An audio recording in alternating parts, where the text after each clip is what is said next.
G'day, why were the fans at the Mexico City GP booing Lando Norris? It wasn't just race day, it was the whole weekend, but it came to a head today at the post-race podium celebration.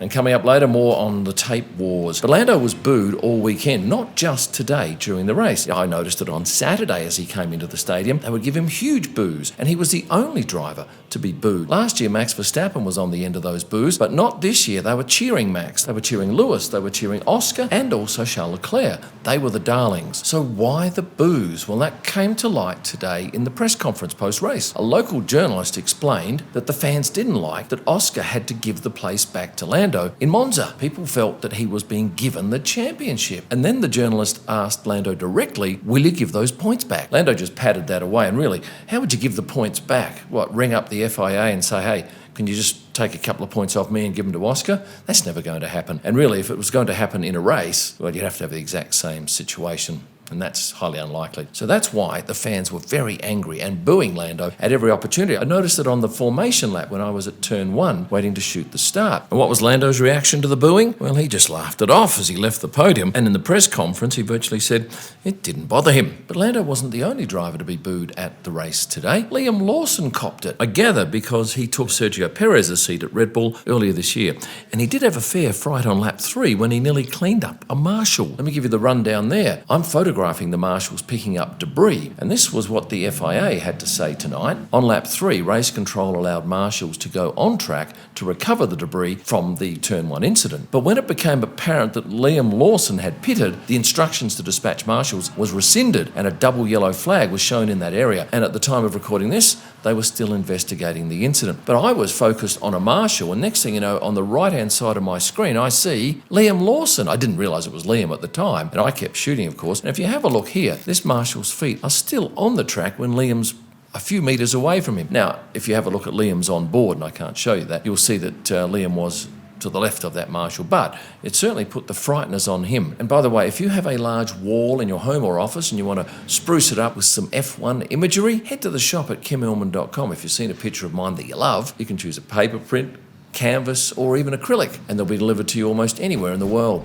Now, as I mentioned earlier on, tape wars, it was back on again today, and there was a lot of media waiting for Will Joseph and another one of the crew to go and place tape on the wall so that Lando could line up his car in the perfect spot to make a great start. The tape itself was interesting because it had a backing tape and it also had a clear peel off on the front.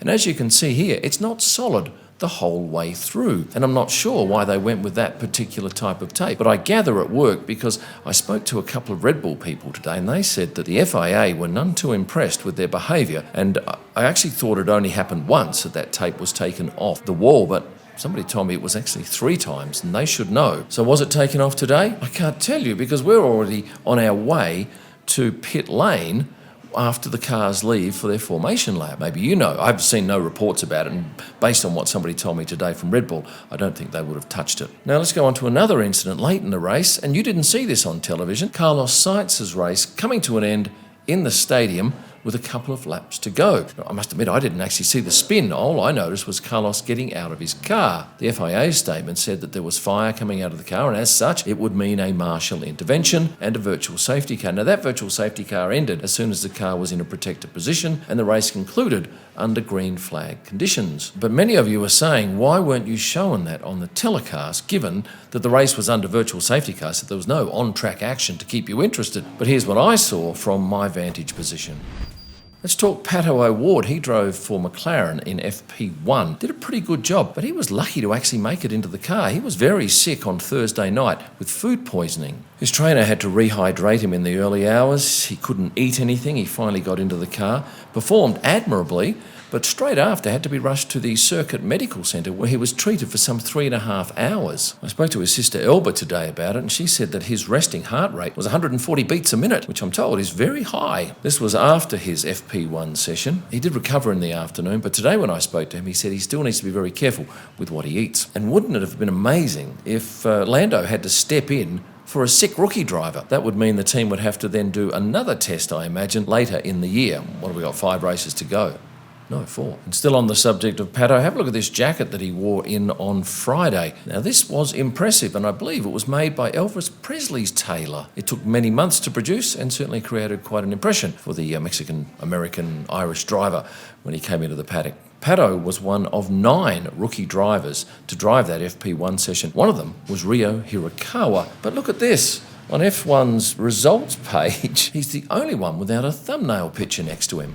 Let's talk wrestling masks. They are very popular in Mexico City. 2 drivers wore them this weekend. You probably saw George Russell wearing one, going out and sitting in the stands. First time he said in a long time he's been able to watch any F1 action from the spectator areas. But the other gentleman wearing one was this man, Fernando Alonso. He actually snuck out into pit stop practice and hardly any of the crew recognised him. Today he wore the same mask to the drivers' parade. And while it's not often we see Fernando out there having fun, it was a joy to see him doing it here. On the fashion front this weekend, Lewis Hamilton wore casual gear on one day only. That was Saturday. The other 3 days he didn't. And on the Saturday he walked through the main swipes. But the other 3 days he had his car drive into the circuit, park in the back alley behind the hospitality suites, where he was able to get out of the car and walk straight into the kitchen and into the hospitality suite. Speaking of kitchens and food, let's have a look at what they were serving behind the grandstands here at the race. Let's start with 3 tacos for $10, all prices in US for consistency.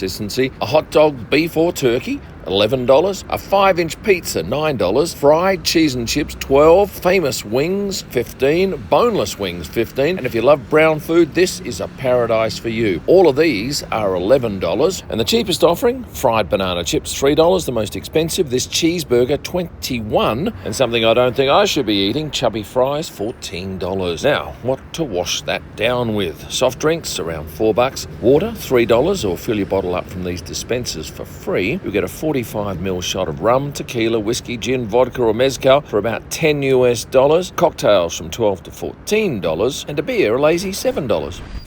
Hey, there are very few siblings working in Formula One. Even rarer are twins who are number 1 mechanics for an F1 team. I met these 2 rare gentlemen today. This is Matt and this is John. Their surname is Keller and they work for Red Bull. They are both number 1 mechanics. Here they are in action on Saturday, directing their respective drivers out of the garage. I had a chat with them today, taking these pictures. Yes, they are obviously identical. They have the same hairstyles, the same beards, and one of them actually said, the beauty of being a twin is that you can see something on your brother and you go, hey, that looks good on you. It's going to look exactly the same on me. And how do the team tell them apart? Well, luckily, they have their names on their shirts. And they've been there for a heck of a long time. John's been there for 8 years, Matt for 10. Now, did you see this crash in the supercars event on the Gold Coast in Australia? Pretty nasty, and 4 photographers actually got hurt. A couple of you asked, could this happen in F1? Look, I guess it could happen, but the FIA is a lot more safety conscious, and for an area like that, they would typically put in more barriers, which would reduce the impact. But still,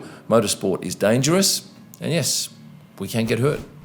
F1 fans, I need to apologise to you. For some years I've been saying that F1 drivers can lose 3 or 4 kilograms during the course of a race. Well, I had a chat with Joe Bauer at the baggage carousel coming into the airport here in Mexico the other day, and I said, Joe, you're the man who officially weighs the drivers each race. What's the most they lose? And he said, normally half a kilo. At the very worst, 1.5. I said, hang on, I've been saying 3 to 4 kilos for years. No, not the case, because they take in water when they're driving and their suits obviously soak up a little bit of their perspiration. And remember, Joe sees the weights of the drivers before they get in the car and he notes them afterwards. He is the eminent authority on how much weight an F1 driver loses in an F1 race. And it's not what we thought. And leaving the track for the last 3 nights, I've really enjoyed listening to this local singing his Sergio Perez song. Checo Perez divino. Ahí está ya. Checo Perez. We did not see Checo at this race, but he was actually in Mexico City while it was going on. But come next year, this race, Checo in Cadillac, they'll go berserk. I trust you've learnt a thing or two about the Mexican Grand Prix, and if you have, I'd certainly love your support by a like on the post and a subscribe if you're not already subscribed. And I'm taking pre-orders now for my 2025 Best of books. There's a monster 4 kilogram version and a much smaller one. Head to the shop at kimillman.com and pre-order yours now. And there'll be a number of different covers you'll be able to choose from after the last race of the year. Oh, I forgot. Oh yeah, thanks for watching. And stay passionate.